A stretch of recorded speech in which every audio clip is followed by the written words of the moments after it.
Guys, I don't understand the hate for this movie. I don't want to be that guy, but I'm gonna have to be that guy. I think some of y'all genuinely do not like fun. Yeah, that's right, I said it. Fight me in the comments. But anyways, let's talk about The Running Man.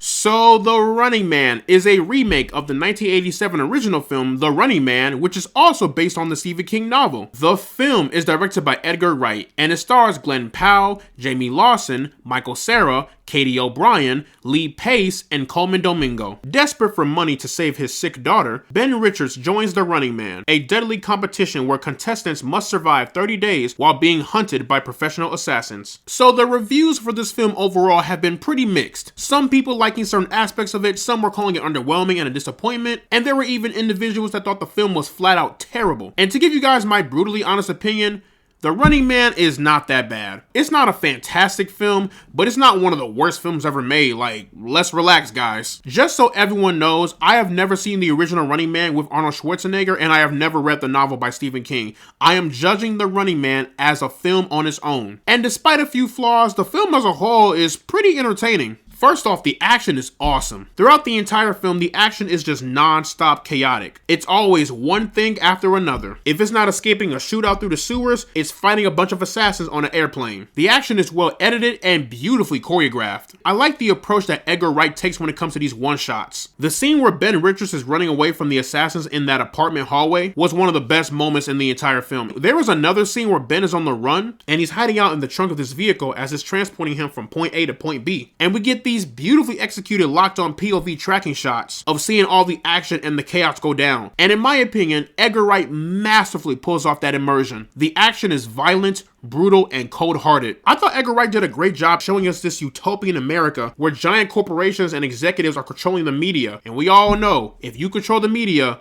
you damn near control the narrative. But that's another conversation for a whole nother day. Everything from the technically advanced savvy skyscrapers, to the plain fields of Derry, Maine, to even the rundown towns surrounding the city. The production and the set pieces all looked great. Like, it feels like an actual futuristic dystopia. I liked Glen Powell a whole lot in this movie. I think he has enough charm and charisma to carry an entire film on his own. He's charismatic, he's funny, he knows how to bring in the serious and emotional moments, and he kind of has that main character energy, you know what I mean? The entire cast is fantastic, but no one really stood out for me outside of Glen Powell. Actually, you know what? I take that back. Coleman Domingo was a true standout. When it comes to Coleman Domingo in this movie, similar to how he dresses in real life, he had that shit on, I can't lie. A couple of the biggest criticisms that people have had with this movie was how there were predictable story beats and how the second and the third act kind of had this major tonal shift. And to an extent, I can agree with that. So you could argue there are tone shifts, yes, but I can't lie, y'all.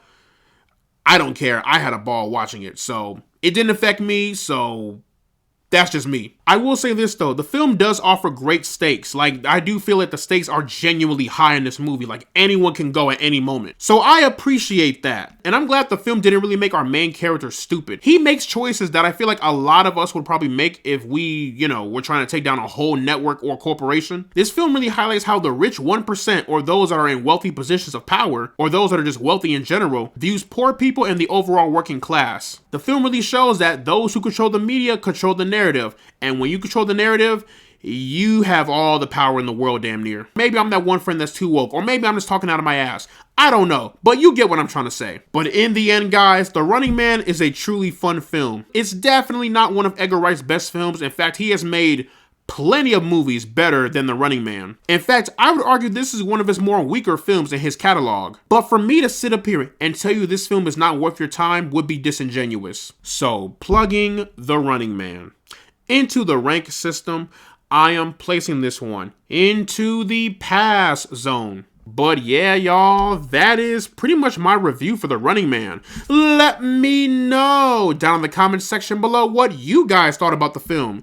Did you love it? Did you hate it? What is your favorite Edgar Wright film? Whatever you thought, let me know down in the comments section below.